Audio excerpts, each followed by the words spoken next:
talk about the real issues affecting our communities. So I am Jorian. And I'm Pia, and today we're going to talk about a relevant question.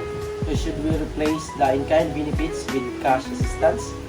So this is a big deal for our government, economists, and syempre for all of us who care about helping people. So let's dive in. So unang gayon bini, anda na to mga bisita doon for us to listen sa kanilang thoughts about this issue.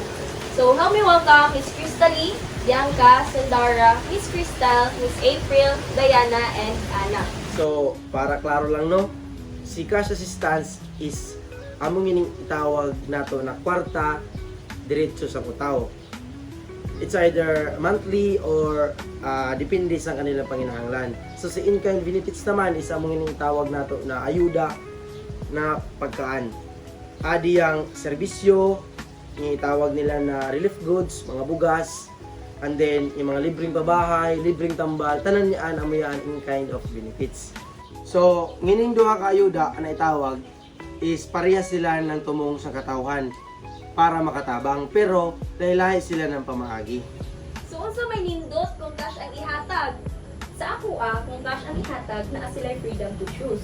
Like, mas kabalo ang mga tao kung unsa ilang priorities. Maybe need nila payment for rent, sa tambal, or sa tuition. And for me po, no, if cash ang ihatag, mas simple, mas cheaper ang process, and also, why hassle sa warehouses and sa deliveries. And for me is respect and trust.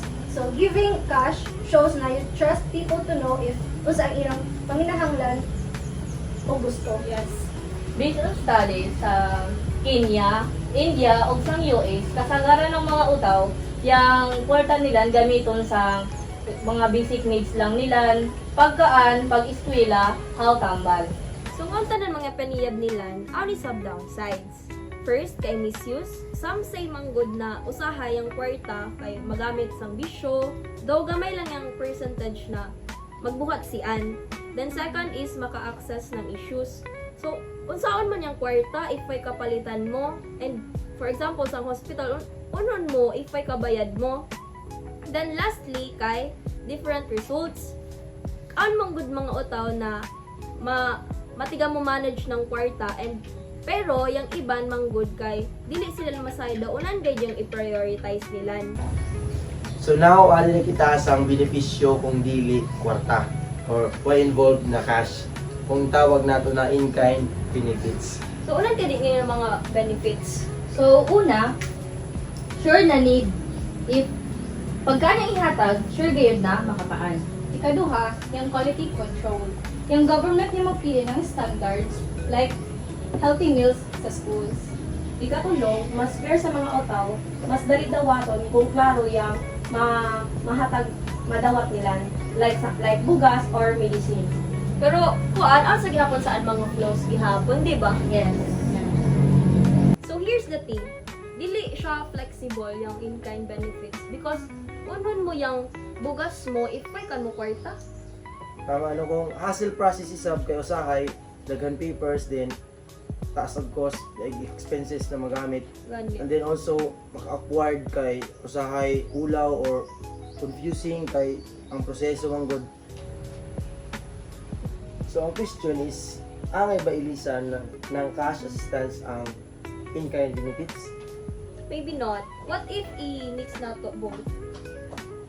But cash kasi we give us freedom and dignity. And in-kind works best is kung kulang pa ang access sa services is like hospitals or schools. That's why a lot of experts suggest na dapat hybrid system, which means na cash for flexibility and in-kind for guaranteed essentials. Pero lahi-lahi matag sitwasyon, so lahi-lahi matag panginahanglan. Tama. So to wrap this up, ang cash assistance is empowers people.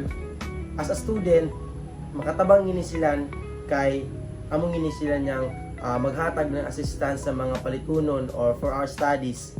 Si in-kind ayuda gives security, makita mo gayud or masayod ko mismo daunan yang kan mo dawaton. So the better option is combine them. yes. So that's it, guys. Thank you to our guests for joining us here. Thank you for listening Social Impact Weekly. I'm Julian. And I'm Pia. Thank God you and God bless. bless.